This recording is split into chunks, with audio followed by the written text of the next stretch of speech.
Muy buen día tengan todas y todos ustedes transmitiendo una vez más de la señal del 1180 de AM. Yasmín Rodríguez les saluda en la voz y con nosotros está de operadora técnica Alba Hernández. Así que no dejen de vernos a través de la señal de Facebook. Y bueno, recuerda que también tenemos en radio, en plataforma digital, a través de mixlr.com/radio.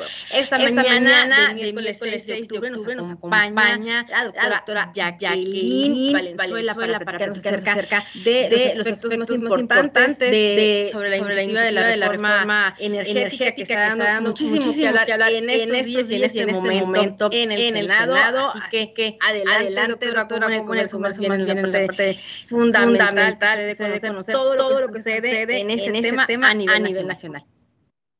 Buenos días, gracias por la invitación y por este espacio, como cada 15 días, retomando todavía el ciclo que dejamos pendiente.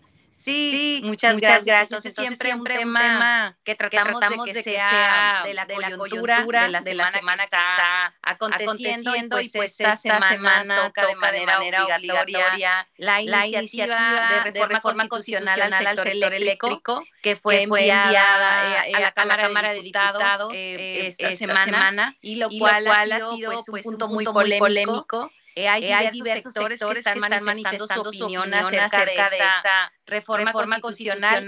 Y bueno, como ciudadanos y ciudadanas, pues es importante que estemos informados del alcance de esta reforma en caso de que llegase a aprobarse. Hay que recordar que a pesar de ser una reforma constitucional, de todas maneras tiene que cumplir con los requisitos de ir a las cámaras más altas. Primero a la Cámara de Diputados y probablemente llegue a la Cámara de Senadores, donde ya la están esperando para su discusión, precisamente por lo que te comento, el alcance que tendría en caso de ser aprobada. Claro que sí. Y bueno, que además, desde que se platicó, empezó a comentarse ese tema de una iniciativa también diferente, aspectos que también ya nos has platicado desde hace, cuando empezamos estas charlas, ¿no? Que se debería de tomar. Y bueno, a mí me encanta también uno de una infografía que nos mandaste, ¿no? Acerca de los puntos más relevantes que también se están tocando. Si se habla, ahorita como mencionas, ¿no? Esa cancelación de la separación de la CFE, ahora como un organismo del Estado y responsable de la planeación y control del CEN.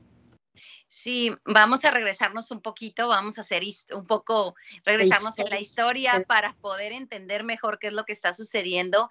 En 2013 se trabajaron en un paquete de reformas que fueron conocidos como la reforma energética, lo que ahora es la tan sonada reforma energética.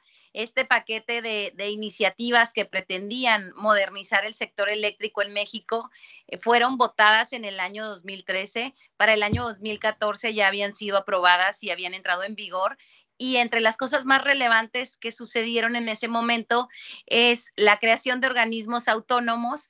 También, la Comisión Federal de Electricidad, que en ese momento tenía todas las partes que son necesarias para llevar a cabo el suministro de la electricidad. Hablamos desde generación, transmisión, distribución y suministro. Eran funciones exclusivas del Estado. Se abre un mercado, el mercado eléctrico mayorista, para que entren más competidores en la parte de generación y, el Estado o la Comisión Federal de Electricidad quede como el ente que puede estar adquiriendo la tecnología bajo dos principios fundamentales. La más barata, que es la primera que se puede despachar, pero también que fuese energía limpia. Esos fueron los preceptos que quedaron establecidos. Se crea un mercado eléctrico mayorista donde los generadores privados pueden ofertar su electricidad, y entonces a partir de esto, bajo la figura del CENACE que acabas de mencionar, el Centro Nacional del Control de la Energía, se puede adquirir esta electricidad e incorporarla al sistema eléctrico. Entonces, todo esto se hizo en el 2013. ¿Qué está pasando ahora con esta reforma constitucional en este punto en específico? Es como un rollback, como dicen en Estados Unidos, un regreso a que las atribuciones y toda la estructura que se había planteado en 2013 para que entraran más competidores al mercado eléctrico, ahora tiene como este retroceso. La función de la generación sigue siendo permitida para los privados, por supuesto, pero exclusivamente ahora la Comisión Federal de Electricidad, que absorbe al Centro Nacional de Control de la Energía, es quien va a decidir qué tanta electricidad entra o no al sistema. Entonces, siendo un órgano autónomo que tomaba parámetros de confiabilidad, de eficiencia, precios, para decidir cuál era la energía que se despachaba primero y de quién provenía, ahora estamos viendo que va a estar dentro de uno de los competidores, como bien se conocía la Comisión Federal de Electricidad. Y digo uno de los competidores porque la Comisión Federal de Electricidad en la reforma de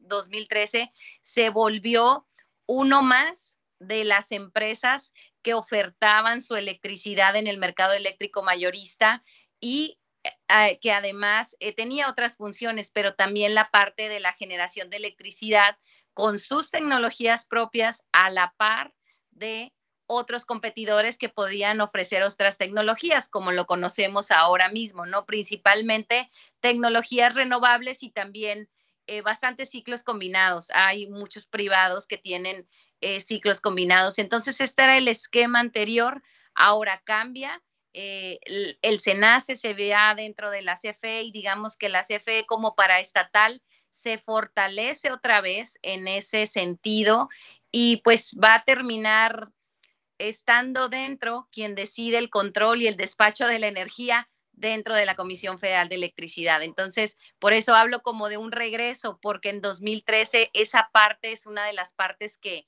se separó, que cambió y que además dio como consecuencia que se crearan mecanismos autónomos como la Comisión Reguladora de Energía, para que un tercer actor pudiera, a partir de su ámbito de especialización, decidir cuáles eran las normativas necesarias para que esto se hiciera de una manera equilibrada. Y también la Comisión Nacional de Hidrocarburos, pues también agente técnico con especialización en esta área, ahora desaparecen y al parecer estas atribuciones regresan a la CENER, a la Secretaría de Energía, y bueno, habrá algunas que se retomen en la Comisión Federal de Electricidad. Entonces, este es uno de los principales cambios y es, como ya lo reiteré, un poco un regreso a lo que teníamos antes de 2013. Uh-huh.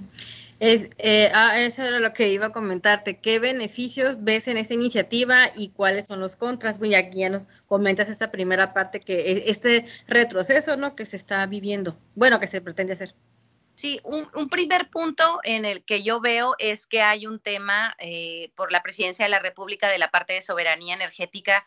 Creo que para que la Comisión Federal de Electricidad tenga de manera exclusiva el 54% del mercado y dejarle el 46% a los privados, pasa por esta decisión. ¿Por qué? Porque al momento de desaparecer los reguladores y traerte al despachador contigo, pues es la manera en la que lo garantizas. O sea, tu energía va a ser despachada primero y eso lo estás garantizando, pues trayéndote al despachador contigo mismo. Entonces, creo que en ese sentido, pues es la manera de garantizar que este despacho del 54% de la energía de la Comisión Federal de Electricidad sea una realidad.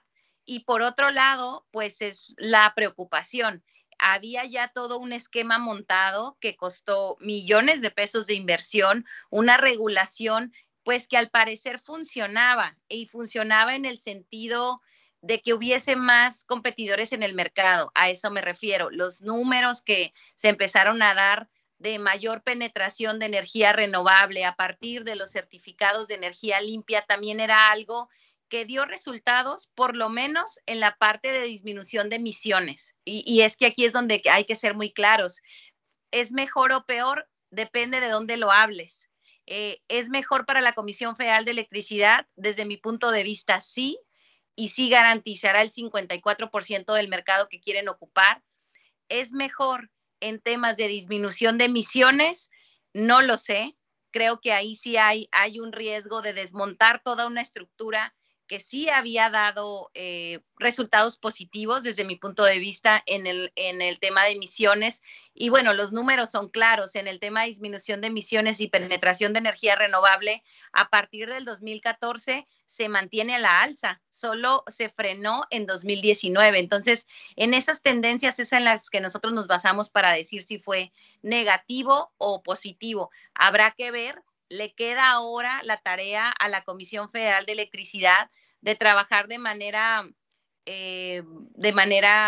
sinérgica con los privados para mantener la disminución de emisiones con una tendencia positiva. Eso es lo que yo me quedaría observando en este punto en particular. Esa sería la preocupación entonces. Sí, la preocupación en particular de nosotros que somos una organización ambiental es esa, el tema de emisiones, al ya no estar obligados los privados a invertir, al no tener, pues digamos, la garantía de que su electricidad se vaya a estar comprando, pues creo que eso puede tener un reflejo en la inversión. Y ahora la inversión estaría recargada principalmente en el Estado. De hecho, otro de los puntos que trae la reforma constitucional es que la Comisión Federal de Electricidad es la encargada de instrumentar la transición energética, que es otro punto que nos preocupa, porque la transición energética se refiere a un mix de generación, a penetración de diferentes tecnologías y para eso se necesita dinero. Entonces, la transición energética nosotros la vemos pasar de los combustibles fósiles a las tecnologías renovables. Así vemos nosotros una transición energética, claro, que tenga almacenamiento, que tenga energía en firme, pero lo menos contaminante posible. Entonces, esa parte ya es preocupante porque vas a impulsar la transición energética usando las tecnologías que tengas, por supuesto, porque es un tema económico. Entonces, ahí son como que los focos amarillos que se empiezan a encender de este cambio que se hace y las atribuciones sobre atribuciones que se le regresan a la Comisión Federal de Electricidad. ¿Qué pasa con los retos que ya se tenían enfrente en materia de disminución de emisiones? Que como se diera, tal vez no de la mejor manera posible, los privados estaban aportando en esta materia. Entonces, creo que eso es lo único que deberíamos de estar vigilantes. Y por otro lado, que si esta posibilidad de generar de energía limpia, disminuir emisiones, garantizar que los ciudadanos y ciudadanas sí podamos seguirlo haciendo a partir de la generación distribuida.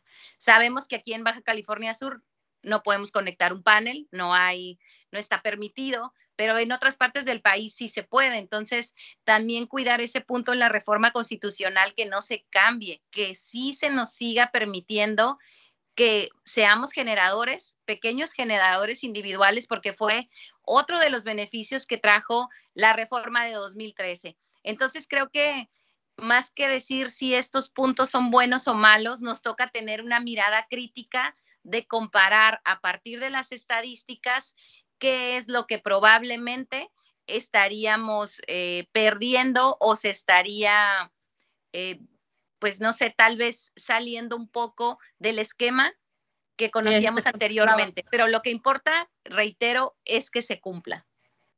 Claro. Con los datos que nos estás arrojando en este momento y bueno, esta iniciativa de reforma que se quiere realizar, en el plano internacional, ¿cómo nos encontraríamos? Esa parte es muy importante, qué bueno que me la preguntas. Cuando hablamos de los compromisos de París, hay metas de disminución de emisiones en todos los sectores y yo aclaraba en otras entrevistas que he tenido, sí estamos obligados por los tratados internacionales en la disminución de emisiones por sector, pero nunca estamos obligados por tecnología. O sea, el Acuerdo de París no va a decir, no, es que de esta manera debe de ser. No, ahí no hay una habría una interferencia en la soberanía de los países. O sea, sí hay metas de disminución de emisiones, pero cada país tiene la autonomía de cómo va a configurar su sistema eléctrico o su sistema de movilidad también, porque no solamente cuando hablamos de los compromisos del Acuerdo de París no solamente incluye al sector eléctrico, incluye también al sector de las fuentes móviles, de las fuentes de área. Estamos hablando de disminución de emisiones de manera global de un país. Esos son los acuerdos de París. Lo que nos atañe en el sector eléctrico, como lo reitero, es que lo que nos comprometimos en disminución de emisiones en el sector eléctrico se cumpla. Pero pues esa sería una parte de que necesitaríamos garantizar que la nueva configuración que se va a tener a partir de la entrada en vigor de esta reforma sí garantice que lleguemos al cumplimiento de esos acuerdos. Por otro lado, en el tema de competencia, si nos remitimos a tratados internacionales, pues creo que ahí sí habría elementos que están ahora contenidos en el TEMEC para que probablemente quien salga perjudicado en esta reforma constitucional pueda ejercer algún tipo de acción en términos de competencia. Sabemos que en el sector eléctrico hay empresas por lo menos de Estados Unidos y de Canadá operando aquí en México, entonces ese sería el marco regulatorio donde ellos podrían pues tal vez argumentar alguna desventaja que estuvieran teniendo en cuestiones de competencia ahora por la reforma constitucional. Pero eso ya es son como puntos y aparte, ¿no? ¿En qué nos tenemos que centrar? En que sí se cumpla con las metas de disminución de emisiones en el sector eléctrico. Claro. Aquí en los aspectos importantes que me comentabas, ¿no? Acerca, si es bueno que la CFE decida sobre el despacho de la energía. No creo que sea positivo. Creo que sea positivo porque también hemos vivido experiencias que cuando tratas de tener todo en una sola figura, no necesariamente funciona. Entonces, creo que pudiera ser el caso de la paraestatal, de darle todas esas atribuciones, porque al final, pues hay un compromiso ahí, tú trabajas ahí, obviamente hay un tema de que quieres que lo primero que se arregle cuando se descompone toda una colonia sea tu casa. Por favor. Sí, sea tu casa. Como ocurrió hace unos días, ¿no? Me imagino que también te llovían quejas, ¿no? En ese sentido, de ya quiero tener electricidad y pues no pasaba. Exacto. Entonces, pues en ese sentido es donde creemos que no necesariamente puede ser algo benéfico. Claro, se pueden generar mecanismos que hasta la fecha no conocemos, en donde sí puedan estar separadas las atribuciones de cada uno, pero como se ve de primera instancia, habría un conflicto de intereses en el sentido de que tu visión es despachar en las mejores condiciones la mejor oferta de energía, pero por otro lado, en donde tú estás y la figura a la que perteneces es también de este despacho que tú necesitas hacer. Entonces, en ese sentido, es donde pienso yo que puede ser confuso. Digo, apenas es que se presenta esta iniciativa, habrá que trabajar mucho para la armonización y sobre todo para la instrumentación. Y es otro tema que nosotros hemos puesto en la mesa, el tema de recursos. Para operar esto, la Comisión Federal de Electricidad debe de ser muy fortalecida en temas de presupuesto. Eso sería, desde mi punto de vista, ya el segundo tema. ¿Con qué dinero vas a hacer todo esto? ¿Con qué dinero vas a operar ahora todas estas atribuciones? Ahí queda, sí, exactamente. Esa era la siguiente pregunta, porque ya, bueno, cuando pues, hablaste un poquito de la historia que ya teníamos sobre el tema de la reforma energética, bueno, y entonces, ¿dónde quedaría la inversión? Si bien se pretende, ¿no? Un porcentaje para ellos, pero al momento pues los números parecen contrarios, entonces, ¿cómo se pretendería? O bueno, me imagino que lo explicarían bien en estos próximos días, ¿no? Más o menos. Sí, yo creo que sobre todo esta iniciativa de reforma lo que generó fue incertidumbre, el cómo lo vas a operar, porque si bien es cierto que daría el 46% del mercado para los privados, también siempre viene el signo de interrogación, pero ¿cómo? ¿Cuál va a ser el mecanismo? Si ya no va a existir el mercado eléctrico mayorista, ¿dónde oferto mi energía? Si ya no se va a despachar primero la menos contaminante y la más barata, entonces, ¿cómo compito? Digamos que hay una nebulosa al desaparecer todo lo que era el referente para ofertar tu electricidad. Ahora, ¿dónde la voy a ofertar? ¿Quién decide? ¿De acuerdo a qué? Entonces, creo que las empresas privadas lo primero que estarán haciendo sería tomar precauciones, irse cautos y decir, bueno, vamos a ver cómo esto se aterriza y ya después decidiremos cómo viene nuestro actuar, pero va a llevar tiempo y también pues un tema de inversión. Sabemos que el sector eléctrico es uno de los mayores sectores en donde obtiene inversión mundial, no solo México. Entonces, creo que esa pregunta queda en el aire y sí, ¿no? Un 46% de mercado, por supuesto que es muy jugoso para cualquier empresa. El problema es cómo, el problema es saber si con el 54% que va a llegar la Comisión Federal de Electricidad aún todavía queda disponible en términos pues ahora sí que en términos de disponibilidad y de mercado. Voy a poner el ejemplo de lo de Pemex y fue algo que sonó mucho por el tema de la inversión, cuando también viene esta reconfiguración del esquema y de los contratos. Sí, por un lado, vuelven las atribuciones del Estado a tratar de obtener o estar operando los pozos que tienen el petróleo pues de una manera más accesible, digamos, en cuanto a temas de extracción. Y bueno, pues te doy permiso de que explores a todos los demás, pero se necesita muchísimo más equipo, la profundidad del recurso está muchísimo más lejano que los pozos que están, digamos, en aguas someras. Entonces también es un tema de recursos. Sí puedes, pero ¿cuáles van a ser los costos? ¿Cuáles van a ser los mecanismos? Y ahí es donde ya se valora si es que realmente esto es un negocio. Entonces, muchas preguntas en el aire en ese sentido, pero creo que por lo menos el tema de inversión ahorita privada se detendría y tendríamos que estar viendo un gran motor de inversión pública en el sector eléctrico. Eso es lo que yo quiero ver o lo que yo esperaría ver para que esta reforma constitucional llegue a buen puerto. Ok.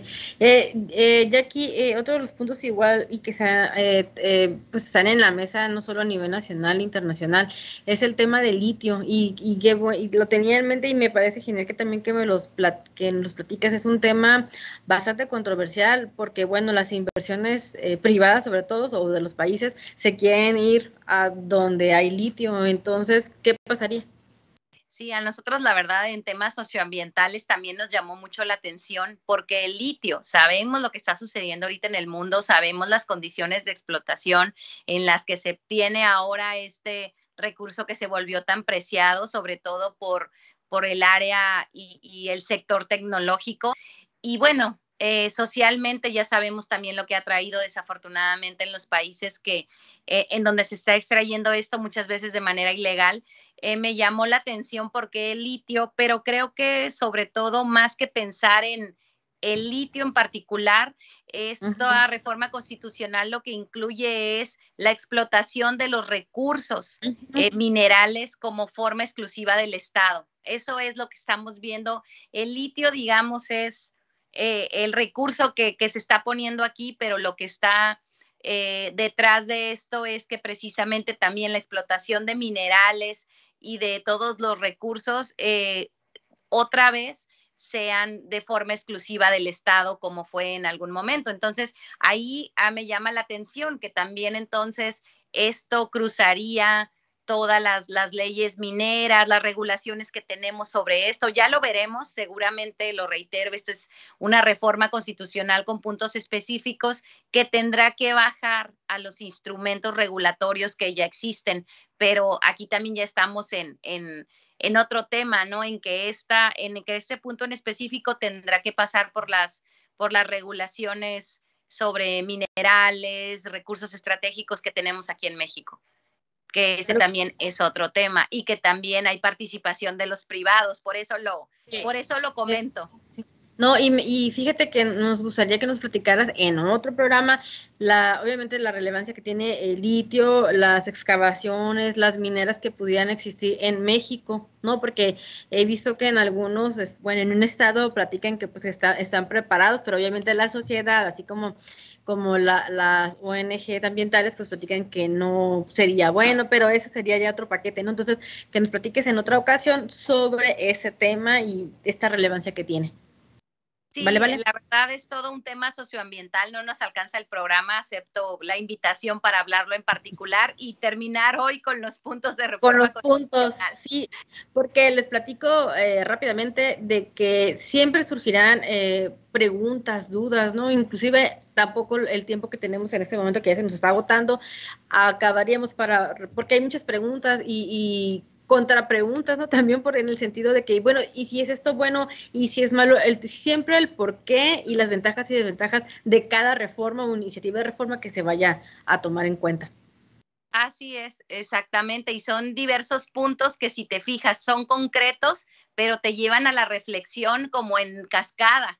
Entonces, sí, estabas hablando de una cosa y terminas hablando de la ley minera, ¿no? Entonces, ¿eso qué tiene que ver si la ley minera no está mencionada en la reforma constitucional? Pero tiene que ver, como conocemos precisamente estos temas, sabemos que va a tocar en el momento que se instrumente hasta allá.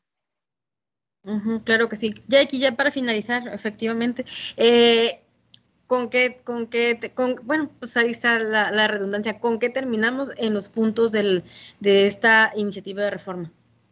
Mira, terminamos, ahora sí que en resumen, ya hablamos del 54% que va a tener, del mercado que va a tener la Comisión Federal de Electricidad, que el SENACE, que es el despachador de la energía, se va a la Comisión Federal de Electricidad, desaparece la Comisión de Hidrocarburos y también la Comisión Reguladora de Energía, este tema de la explotación del litio como función exclusiva del Estado.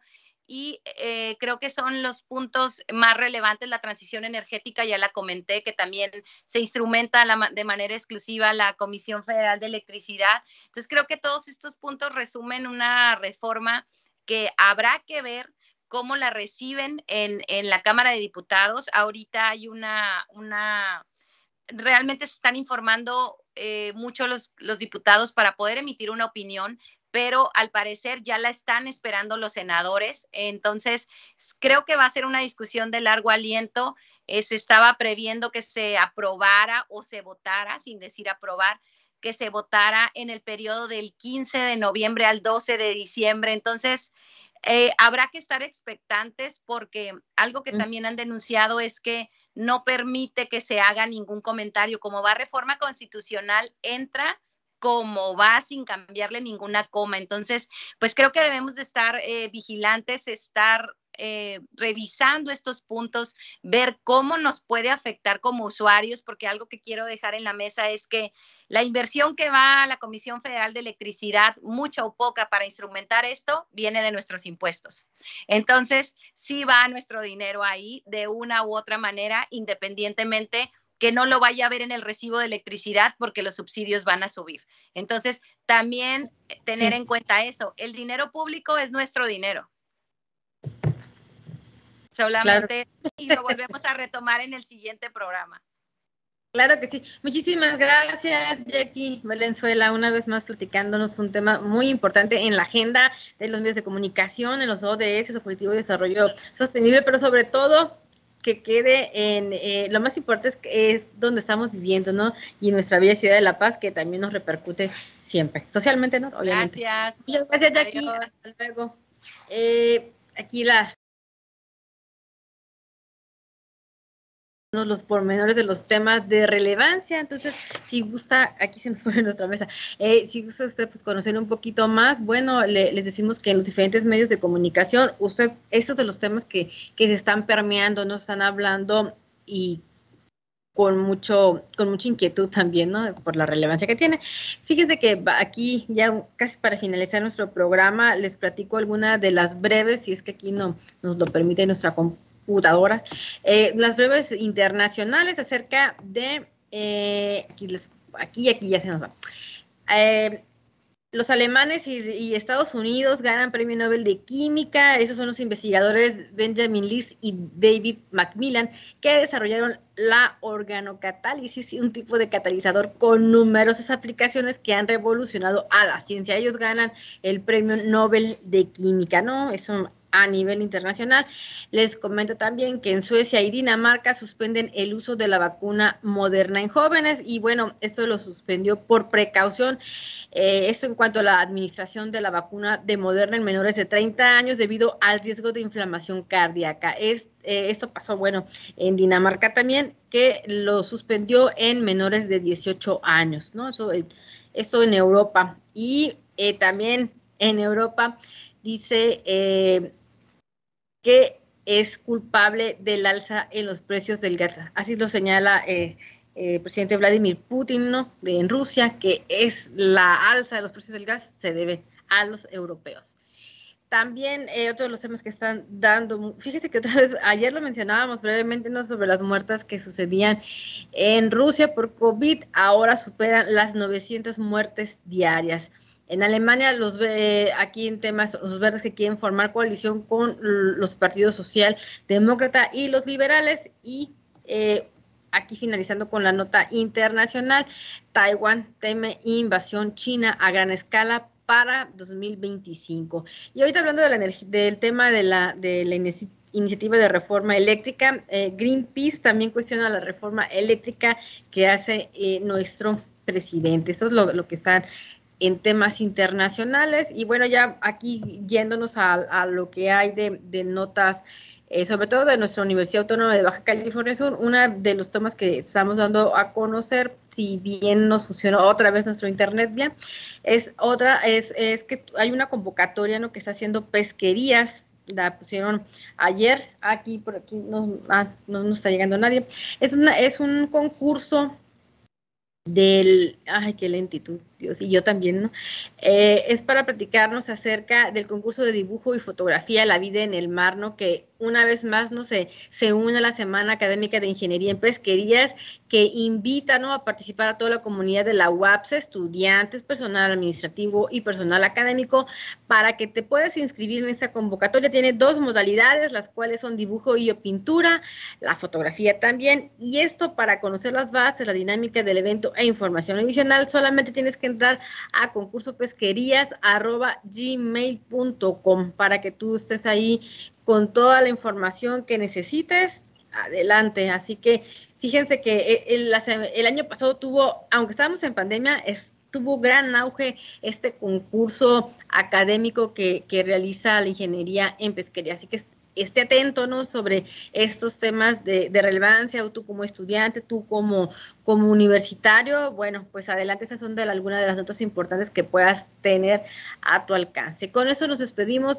Hoy, miércoles 6 de octubre, tenemos una buena programación para ti en temas de divulgación de la ciencia, en temas musicales y sobre todo culturales. Se despide Yasmín Rodríguez en la voz y Alba Hernández en los controles técnicos. Hasta mañana, que mañana es la agenda mediática, ¿no?, con la maestra Gladys Navarro, que trae lo más relevante en el medio de comunicación. Hasta mañana.